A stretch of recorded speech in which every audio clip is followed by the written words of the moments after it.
ప్రభుత్వ నిబంధనలను తుంగలో తొక్కి అరకొర పనులు చేసే ఉపాధి హామీ ద్వారా మంజూరైన నిధులను కాంట్రాక్టర్ కాజేసి కుట్ర చేస్తున్నారని అంబారిపేట గ్రామ ప్రజలు ఆరోపిస్తున్నారు. అంబారిపేట నుండి చిత్తలూరు లింక్ రోడ్డుకు ఉపాధి హామీ NREGS ద్వారా 20 లక్షల రూపాయలు మంజూరయ్యాయి. ఈ మట్టి రోడ్డు నిర్మాణ పనులను 2 భాగాలుగా విభజించి ఒక భాగం 10 లక్షల రూపాయలతో చిత్తలూరు గ్రామానికి చెందిన కాంట్రాక్టర్, మిగిలిన సగభాగాన్ని 10 లక్షల రూపాయలతో అంబారిపేటకు చెందిన కాంట్రాక్టర్ రోడ్డు నిర్మాణం చేపట్టారు. తుడిమిడి అడ్డ రోడ్డు నుంచి పాలెం రాములు పొలం వరకు వేసిన రోడ్డు పనులు బాగా ఉన్నాయి. మాది శాలిగౌరవరం మండలం అంబారిపేట గ్రామం, నల్గొండ జిల్లా. మా ఊరికి Ambaripeta to Chittaluru link road 20 లక్షల రూపాయలు MNREGS ఉపాధి హామీ నిధుల కింద శాంక్షన్ అయింది. ఈ 20 లక్షల రూపాయలలో పాలెం రాములు బావి దగ్గర నుంచి తుడివిడి చిత్తలూరు అడ్డ రోడ్డు దాకా చిత్తలూరుకు సంబంధించిన బొమ్మగాని రవి గారు, పాదూరు శంకర్ రెడ్డి గారు వేయడం జరిగింది. వాళ్ళు చాలా బాగా వేసారు, రోడ్డు బాగుంది. అది కానీ ఇక్కడి నుంచి పాలెం రాములు బావి దగ్గర నుంచి మా ఊరు అంబేద్కర్ స్టాచ్యూ దాకా అంబారిపేటకు సంబంధించిన ఒక కాంట్రాక్టర్ పోయడం జరిగింది. ఆయన అంబేద్కర్ స్టాచ్యూ దగ్గర నుంచి కాటమయ్య గుడి అవతల దాకా పైన మట్టి పోసి, దాని తర్వాత ముందుకు వచ్చిన తర్వాత కాటమయ్య గుడి పక్కన ఉన్న మట్టి, రోడ్డు పక్కన ఉన్న మట్టిని తీసి రోడ్డు మీద పోయడం జరిగింది.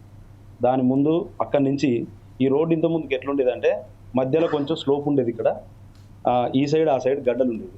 వీళ్ళు ఏం చేసిరంటే జేసీ పెట్టి ఆ సైడ్ ఉన్న గడ్డను ఈ సైడ్ ఉన్న గడ్డను చదనం చేసి మట్టి పోసినట్టుగా చిత్రీకరించారు. ఇప్పుడు మేము మాట్లాడేది అబద్ధం అనిపిస్తే అధికారులు కానీ ఎవరైనా వచ్చి చూడొచ్చు. ఎందుకంటే ముందు డైరెక్ట్ పాత రోడ్డు కంకర కనబడుతుంది పైన. ఇంకా ఇక్కడి నుంచి అక్కడ దాకానైతే మరి దారుణాది పరిస్థితి. అసలు మట్టి అక్కడొక ట్రిప్పు పోసి దాన్నే చదును చేసింది. ఏమైనా ఇటు సైడ్ ఉన్న గడ్డను అటు సైడ్ ఉన్న గడ్డను జేసీ పెట్టి పెగిలించి దాన్నే రోడ్డు మీద చదును చేసినట్టుగా చేసి దాన్నే చేసి చిత్రీకరించారు. ఈ రోడ్డు ఇంతకుముందు కన్నా మేము ఇక్కడ నుంచి కనీసం సెకండ్ గేర్ థర్డ్ గేర్లో పోయేది. ఈ రోడ్డు పోసిన కానీ ఫస్ట్ గేర్లో పోవాల్సి వచ్చిన పరిస్థితి. మొన్న ఇదే రోడ్డు విషయమే మేము కలెక్టర్ ఆఫీస్లో కలెక్టర్ గారికి మరి డిఈ గారికి మన శాలిగౌరవం మండలంలో మన భరత్ చంద్ర గారికి కంప్లైంట్ ఇవ్వడం జరిగింది. ఇది ఎట్లుందంటే పనిమంతుడు పందిరేసే కుక్కతో తగిలి కూలిపోయినట్టుగా ఉంది ఈ రోడ్డు పరిస్థితి. ఇదే రోడ్డుని మేము మొన్న గ్రామ సభలో దీని గురించి ప్రజాపాలన దాని గురించి పెడితే గ్రామ సభలో మేము సర్పంచ్ని కార్యదర్శిని అడగడం జరిగింది. మేము కలెక్టర్ గారిని మళ్ళా కలుస్తాం, శాలిగౌరవంలో ధర్నా చేస్తాం, అవసరమైతే కలెక్టర్ గారి ఆఫీస్ ముందు కూడా మేము ధర్నా చేస్తాం. మేము ముఖ్యంగా చెప్పదలుచుకుంటున్నాం అంబారిపేట గ్రామ సర్పంచ్ గారికి, కార్యదర్శి గారికి, మీ మీద ఇంతవరకు అయితే సరే మేము ఏం ఎలిగేషన్లు కానీ ఎట్లాంటి కానీ ఏం చేయలేదు. మీరు ఈ రోడ్డు గురించి పట్టించుకోకపోతే మీకు కూడా చెడ్డ పేరు వస్తుంది. మీ సహచరునికి మీరు చెప్పండి, మీ రోడ్డు కాంట్రాక్టర్కి మీరు చెప్పండి, ఇది బాగాలేదు, మంచిగా పోయామని బుద్ధి చెప్పండి. అట్లా పోస్తే గ్రామస్తులకు మంచిది, మీకు మంచిది, మాకు మంచిది. 4 రోజులు రోడ్డు మంచిగా ఉంటుంది, దీని మీద తిరగడానికి బాగుంటుంది.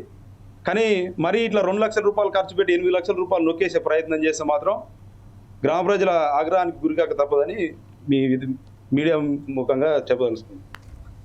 మాది కానీ అంబారిపేట గ్రామం నుండి పాలెం రాములు పొలం వరకు వేసిన రోడ్డును నాణ్యత లేకుండా నిర్మాణం చేపట్టి ప్రభుత్వ నిబంధనలకు విరుద్ధంగా మట్టి పోయకుండా రోడ్డు లోడ్లతో తొక్కించకుండా రోడ్డుపై ఉన్న గంతులను మాత్రమే పూడ్చి ప్రభుత్వ నిధులను అక్రమంగా కాజేసే ప్రయత్నం చేస్తున్నారని గ్రామస్తులు ఆరోపించారు. ఇప్పటికైనా కలెక్టర్, ఉన్నతాధికారులు స్పందించి రోడ్డు నిర్మాణ పనులపై సమీక్ష చేసి సదరు కాంట్రాక్టర్పై చర్యలు తీసుకుని తమకు న్యాయం చేయాలని అంబారిపేట ప్రజలు కోరుతున్నారు. 20 లక్షల రూపాయలు ఈ రోడ్డు శాంక్షన్ అయింది. చిత్తలూరు వాళ్ళు సగం, అంబారిపేట వాళ్ళు సగం ఈ రోడ్డు చేయటం. చిత్తలూరు వాళ్ళు చేసినంత వరకు నీటుగా ఉన్నది. పాదూరు శంకరెడ్డి చేసాడు సగం రోడ్డు, మా చిలక వరకు పాదూరు శంకరెడ్డి చేసాడు, నీటుగా ఉన్నది. అంబారిపేట వాళ్ళు చేసిన రోడ్డు ఎత్తులు మిత్తులు గుంటలు ఉన్నది. కాబట్టి రోడ్డు పోవడానికి ఇప్పుడు అన్నం తిని పోయినా, ఉత్త ఖాళీ మనిషి పోయినా ఆవేశం వచ్చి ఎగపోత బండి కూడా ఒక ఫస్ట్ గేర్లోనే పోవాల్సి వస్తుంది. కాబట్టి సెకండ్ గేర్ కూడా పడట్లేదు. ఇలాంటి రోడ్డు ఒక 2 ఇంచుల మందం కూడా పోయలే. ఇలాంటి రోడ్డు ఇట్లా చేసినందుకు దీనికి బిల్లు పెట్టొద్దు. ఏఈకి ఇచ్చినాం కంప్లైంట్, కలెక్టర్ ఆఫీసులో ఇచ్చినాం, డిఈకి ఇచ్చినాం.